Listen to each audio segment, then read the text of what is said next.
जिससे कि सकारात्मक संदेश देने वालों का हौसला बढ़े। मैं ये चाहता हूँ। दरभंगा जिला से विशेष खबर दिखाते हैं, जहां डीएम की अध्यक्षता में राष्ट्रीय प्रेस दिवस कार्यक्रम आयोजन हुआ। कार्यक्रम का संचालन उप निदेशक जनसंपर्क सत्येंद्र प्रसाद ने किया। दरभंगा संग्रहालय अवस्थित बाबा साहेब डॉक्टर भीमराव अंबेडकर सभागार में जिला अधिकारी दरभंगा राजीव रोशन की अध्यक्षता में राष्ट्रीय प्रेस दिवस कार्यक्रम का भव्य आयोजन किया गया। कार्यक्रम का शुभारंभ जिलाधिकारी के कर कमलों से दीप प्रज्वलन कर किया गया। इस कार्यक्रम में वरीय पुलिस अधीक्षक जगुनाथ रेड्डी, उप विकास आयुक्त चित्रगुप्त कुमार, अपर समाहर्ता आपदा सलीम अख्तर, अपर समाहर्ता विधि व्यवस्था राकेश रंजन, अनुमंडल पदाधिकारी सदर श्री विकास कुमार, उप निर्देशक जनसंपर्क श्री सत्येंद्र प्रसाद एवं कई वरिष्ठ मीडिया प्रतिनिधियों ने दीप प्रज्वलन में सहयोग किए। इस अवसर पर दरभंगा जिलाधिकारी ने कार्यक्रम को संबोधित करते हुए कहा कि दरभंगा के सभी कर्मठ पत्रकार बंधु कलम के सिपाही को राष्ट्रीय प्रेस दिवस के अवसर पर शुभकामना देता हूं। इस परिचर्चा में जो विषय वस्तु प्रेस की बदलती प्रकृति पर सभी पत्रकार बंधु ने विचार व्यक्त किया। दरभंगा के पत्रकारिता को किस दिशा में ले जा सकता है, क्या चुनौतियां हैं और क्या हम कल का दरभंगा देखना चाहते हैं, उसमें पत्रकारिता की क्या भूमिका होनी चाहिए। इन सब बिंदुओं पर सभी पत्रकार बंधुओं ने अपनी अपनी राय रखी। राष्ट्रीय प्रेस दिवस प्रत्येक वर्ष नवंबर को मनाया जाता है। इसका निर्धारण प्रेस काउंसिल ऑफ इंडिया द्वारा किया जाता है। देश के भरोसेमंद न्यूज़ चैनल को आप लोग लाइक शेयर सब्सक्राइब जरूर करें, ताकि हर अपडेट सबसे पहले आपको मिलती रहेगी। यहाँ पे दरभंगा के तमाम जो मीडियाएं हैं, print media, electronic media, web media, सभी राष्ट्रीय प्रेस दिवस के शुभ अवसर पर यहाँ पे उपस्थित हुए। दरभंगा के तमाम जो वरीय मीडिया कर्मी हैं उन्होंने अपनी समस्या दरभंगा जिलाधिकारी के समक्ष रखे और कहा हर हाल में हम लोगों के लिए मीडिया क्लब को चालू कर दिया जाए। और दरभंगा के जिलाधिकारी ने आश्वासन दिया कि जल्द से जल्द मीडियाओं के लिए मीडिया क्लब खोल दिया जाएगा, ताकि हर सुविधा उनको मिलेगी। और साथ ही मीडिया को कई ऐसे समस्या हैं जो उस समस्या पर भी विचार विमर्श किया और हर संभव समाधान करने का भी आश्वासन दिया। बने रहे हमारे खबर पर, हम आपको सुनाते हैं कि दरभंगा के जिला अधिकारी राजीव रोशन ने मीडियाओं के लिए क्या संदेश दिया है। खबर को पूरा देखें, लाइक शेयर सब्सक्राइब जरूर करें। धन्यवाद। को मैं राष्ट्रीय प्रेस दिवस की शुभकामना देना चाहूँगा। अभी आप लोगों ने इस परिचर्चा में जो विषय वस्तु है, प्रेस की बदलती प्रकृति, आप लोगों ने अपने विचार रखे। इस विषय वस्तु से अलग भी दरभंगा की पत्रकारिता को हम किस दिशा में ले जा सकते हैं, क्या चुनौतियां हैं और क्या हम कल का दरभंगा देखना चाहते हैं और उसमें पत्रकारिता की क्या भूमिका होनी चाहिए, इन सब बिंदुओं पे आपने अपनी राय रखी है। और यहाँ जितने भी लोग उपस्थित हैं इस विमर्श में, इस संवाद में, निश्चित रूप से उन्हें इसका लाभ मिला है और आगे भी हम लोग आप लोगों के साथ जुड़े रहेंगे। ये जो प्रेस दिवस है, राष्ट्रीय प्रेस दिवस 16 नवंबर को मनाया जाता है।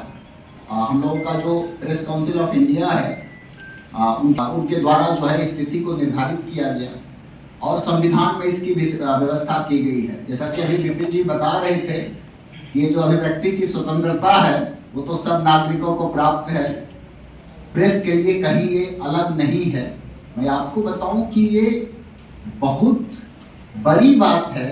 ये हम लोगों के पास अभिव्यक्ति की स्वतंत्रता जो है वो हमारे लोकतंत्र का आधार है, वो सबों के पास उपलब्ध है और प्रेस को भी उसी से शक्ति मिलती है कि हम अपने विचार रखने के लिए, अपनी अभिव्यक्ति प्रकट करने के लिए, समाज की, देश की, राज्य की जो समस्या है उसे उजागर करने के लिए और सकारात्मक विमर्श के माध्यम से हम भविष्य की भी नींव रखते हैं और उसके बारे में भी परिचर्चा करते हैं। अभी मुकेश जी ने जिस प्रकार से बताया और कई सारे लोगों ने बताया कि दरभंगा की पत्रकारिता की यात्रा में कई सारे विकास के पड़ाव में आप लोगों की भूमिका रही है।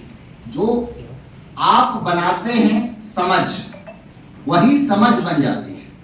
बस जरूरत इस बात की है कि ये जो मंथन का काम है जिससे अमृत निकलता है, समुद्र मंथन का जो काम है उसकी प्रक्रिया थोड़ी धीमी हो गई है, परिणाम पाने की प्रक्रिया तीव्र हो गई है। उससे क्या हो रहा है कि कई बार हम उस गहराई तक नहीं पहुंच पाते, उस अमृत की तलाश में जो लोग समय दिया करते थे, जो लोग खबरों के तह तक जाने के लिए मेहनत करते थे। तो मेरी समझ है कि बदलते समय के साथ, बदलते दौर के साथ, बदलते टेक्नोलॉजी के परिप्रेक्ष्य में हम देखें तो निश्चित रूप से प्रेस की प्रकृति में बदलाव हुआ है, भूमिका में बदलाव हुआ है, और आप लोगों ने खुद भी कई सारी चीजों की ओर रखा है। जो बिजनेस हाउस है या बाकी सारी बातें हैं, उसके लिए भी कहीं ना कहीं हम लोगों को प्रयास करने की जरूरत है। हमारा विजन क्लियर रहेगा, हमारा मिरर साफ रहेगा, तभी हमको चेहरा सही दिखाई देगा। चाहे अपना या खबर के परिप्रेक्ष्य में भी देखें तो उस दर्पण में हमें सब कुछ साफ साफ दिखाई देगा। हम अगर धुंधलेपन के साथ देखेंगे, धुंधलेपन के साथ परोसेंगे तो उस पर प्रश्न चिन्ह लग जाएगा। अभी वरीय पुलिस अधीक्षक महोदय के द्वारा काफी डिटेल में बहुत बारीक बारीक चीजों के बारे में बताया गया कि हम लोग प्रेस को जिस प्रकार से लेते हैं, समाज में उसकी एक बड़ी भूमिका है। उससे हम लोकतंत्र में लोगों का ओपिनियन भी बनाते हैं, हम उन्हें सच बताते हैं, सच की दिशा बताते हैं, और इससे बहुत कुछ तय होता है। अब आप देखिएगा कि हम लोगों को यह भी समझना होगा कि कई सारे आर्टिफिशियल इंटेलिजेंस की टेक्नोलॉजी, बिग डाटा की टेक्नोलॉजी, कई प्रकार की चीजें हैं जो हर चीज को आपके द्वारा, आपके पसंद नापसंद को, आपके हर मूव को मॉनिटर किया जाता है। निश्चित रूप से सोशल मीडिया है। कि आज ही डेट तय कर लीजिए, मंत्री जी से समय ले लीजिए, 10 या 15 दिसंबर जो भी ठीक लगे आपको, उस दिन इस काम को हम लोग कर लें। एक हमको हमारे मन में विचार आ रहा था, अगर आप लोग उचित समझें तो हम लोग इस दिवस पे 2, 3, 5 किसी भी जो समर्पित हमारे पत्रकार हैं, हम लोग कुछ कंट्रीब्यूट करके ही करें, लेकिन कोई एक पुरस्कार टाइप से हम लोग अवार्ड करें। राष्ट्रीय स्तर पे तो है, पुलित्जर पुरस्कार है, राजा राम मोहन राय पुरस्कार है, तो हम लोग दरभंगा के लिए भी कर सकते हैं। नाम आप लोग सोच लीजिए। उसके लिए आप लोगों के द्वारा किया जाएगा मापदंड कुछ होना चाहिए। बिल्कुल होना चाहिए, मापदंड होना चाहिए। अब जैसे मैं आइडियाज दे रहा हूँ, कोई अगर सोशल मीडिया से जुड़े हैं, डिजिटल मीडिया से जुड़े हैं, तो उनका मापदंड व्यूज हो सकता है, उनके कंटेंट हो सकते हैं, उसकी क्वालिटीज हो सकती है, उसकी सच्चाई हो सकती है, और आप ही लोगों में जजेस की टीम रहे जो उस सब मापदंड पे जांच करके ये चीज को करे। हम दरभंगा के पत्रकार करके कर सकते हैं, या इस जिला से या मिथिलांचल क्षेत्र से कोई वरिष्ठ पत्रकार रहे हों, उनकी स्मृति में कोई हम लोग स्टार्ट कर सकते हैं। कुछ भी चीज करके मतलब ये रहे जिससे कि सकारात्मक संदेश देने वालों का हौसला बढ़े। मैं ये चाहता हूँ कि हौसला अफजाई हो। ऐसे कोई प्रमाण की आवश्यकता नहीं है कि तलवार से अधिक धार तेज होती है कलम की। तो ये धार बरकरार रखिए, इसकी चमक बरकरार रखिए, कोई कुहासा, कोई कोहरा, कोई अंधकार इसको ढक ना पाए, इसके लिए सचेत रहिए, जागरूक रहिए। एक बार फिर से दिल से आप सब लोगों को बहुत सारी शुभकामनाएं, बहुत बहुत धन्यवाद।